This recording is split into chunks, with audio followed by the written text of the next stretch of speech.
네, 새해 벽두부터 전해진 피습 소식에 놀란 분들 많으시죠. 하지만 이렇게 선거를 앞두고 발생한 정치인에 대한 테러, 이번이 처음은 아니었습니다.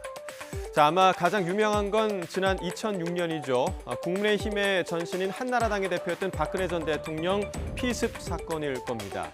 이 지방선거를 앞두고 오세훈 당시 서울시장 후보의 지원 유세에 참가했다가 서울 신촌 한복판에서 괴한에게 공격을 받았습니다. 박근혜 대표께서 이 군중 속에서 이렇게 이 유세차를 오르는 순간에 신개발을 하나 거치는 순간에 제 등 뒤에서 그 카터 칼로 얼굴을 긋고 그런 겁니다.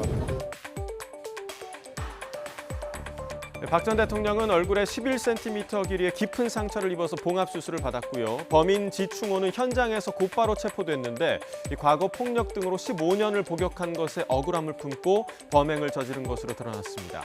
그리고 박 전 대통령에게 흉기를 휘두른 혐의로 기소돼 다시 징역 10년형을 확정받았습니다. 당대표 피습은 최근에도 있었죠. 공교롭게도 박 전 대통령 피습 때와 같은 지역이죠. 서울 신촌에서 누군가가 당시 민주당 송영길 전 대표를 공격을 하게 됩니다. 이 재작년 3월 대통령 선거를 불과 이틀 앞두고 벌어진 일로 송 전 대표는 이재명 당시 대선 후보 지원 유세에 나섰다가 이 망치에 머리를 맞았습니다. 갑자기 나이 드신 할아버지가 망치 꺼내갖고 그냥 3번 이상을 때렸더라고요. 3초 만에 싹 들어가고 때렸더라고요.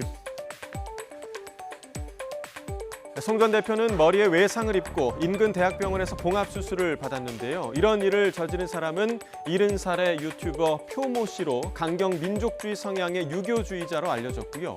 이후 구속 수감돼 있던 서울 남부구치소에서 첫 공판기일 사흘 전 스스로 목숨을 끊었습니다. 자, 이 밖에도 고 노무현 전 대통령은 대선 후보 시절 연설을 하다 날아온 달걀의 턱을, 그리고 이명박 전 대통령 역시 대선 후보였던 지난 2007년 승려 복장을 한 남성이 던진 달걀에 허리 부근을 맞았습니다. 또 같은 해 대구에서는 30대 남성이 무소속 이회창 후보를 향해서 달걀 여러 개를 던지기도 했습니다. 자, 오늘 이재명 대표 피습을 놓고 정치권에서는 이처럼 여야를 막론하고 테러 규탄과 위로의 목소리를 함께 냈는데요. 자, 다시는 이러한 일이 반복되지 않도록 경호를 비롯해서 선거 유세와 관련한 안전 대책을 철저히 세워야 할 것으로 보입니다.